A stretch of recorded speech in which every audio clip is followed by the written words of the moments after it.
黄酒，世界3大酿造酒中唯一打上中国标签的古老酒种，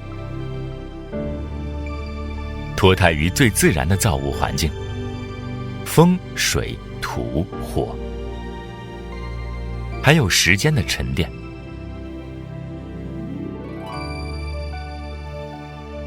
客家人生活中像日常用水一般存在的甜米酒，属于黄酒的一种，一般在春秋两季酿制，跟绍兴冬酿类似。每年立冬起酿的陈酒，称之为客家老酒。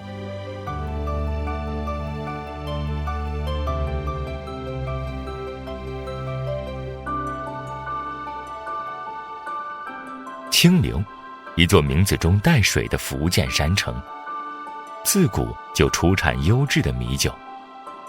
立冬到冬至这段时间，山泉冷冽，抑制了杂菌的繁殖，是一年中酿老酒的最佳时节。京糯，本地原产单季稻米，糯性好，出酒率高。糯米熟化之前需要浸泡。浸米的时候，客家人的传统会在缸口放把刀，据说可以辟邪。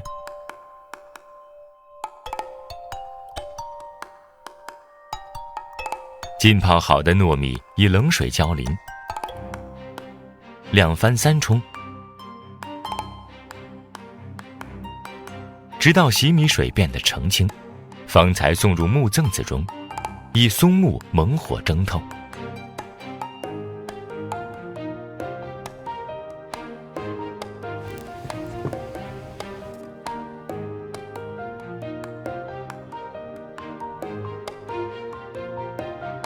不同于工厂酿制直接以凉水淋饭冷却，黄师傅更喜欢用摊凉的方法来让糯米自然降温。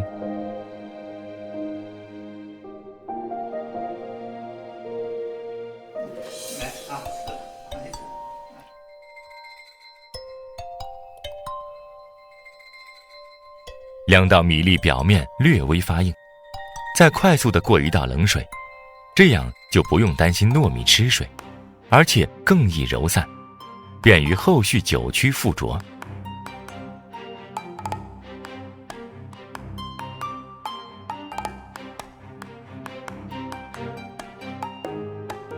粳米、米糠及中草药等原料制成的酒曲，又称药酒，是帮助糯米糖化并发酵的微生物菌群寄宿的温床。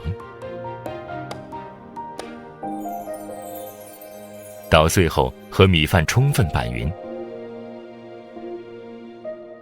移入本地高岭土柴烧的酒缸中打窝，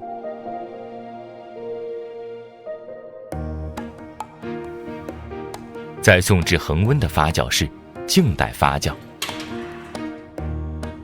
糖化发酵是将糯米中的淀粉分解为单糖的过程，头3天根据室温调整糯米饭的温度至为关键。率先出窝的窝水，客家人称为酒娘，它的最佳品质便是守时，黄金24小时必须出头，72小时内达到满窝，否则将遭遇淘汰。糯米饭彻底糖化后，黄师傅还会搅拌一下缸体，避免发酵温度升高，酵母失去活力。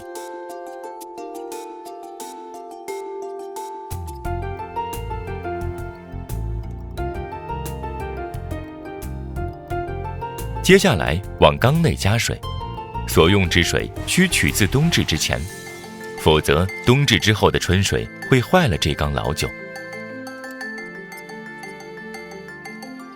将糖转化为酒精的酒化发酵，要在一个较长时间的低温环境中进行，基本上需一直持续到清明节前。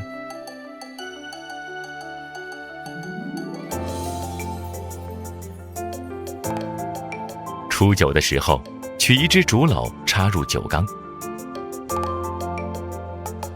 静置1天至酒液清亮透彻，方能分装入老坛。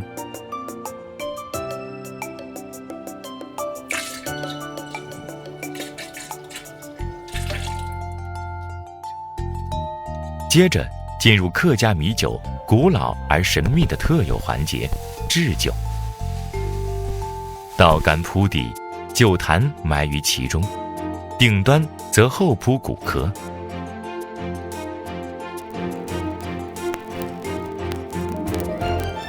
稻草引火炙烧骨壳，仅以暗火熏制一整夜，赋予独特香气的同时更耐久放，也暗合了中医的温补之道。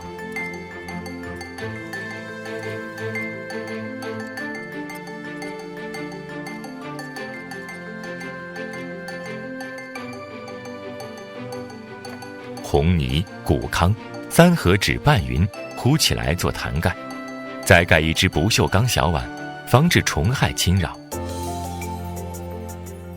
最后移入室内，将漫长的陈酿托付于时间。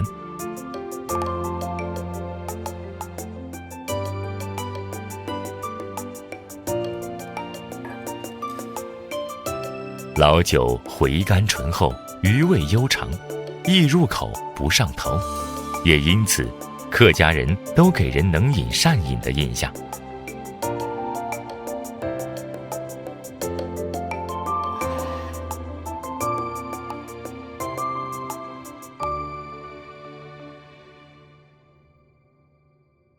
一杯清油，一杯酱油，再加一杯老酒，简单的搭配让客家名菜3杯鸡轻易将色香味收入盘中。也有根据菜式来挑酒的情况，比如客家涮酒，一大早采购的猪肝、猪舌、猪腰、猪心和猪小肠各切薄片，在沸水中烫熟。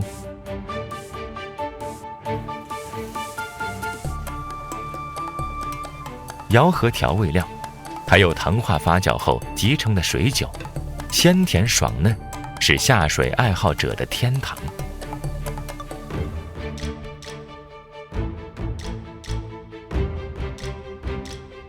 与之类似的牛酒样，取牛身、蜂窝、草肚、泥肚、百叶、牛心、黄喉等9大部位，薄切汆烫，加老酒、豆芽、芹菜等猛火快炒，镬气十足，唇齿留香。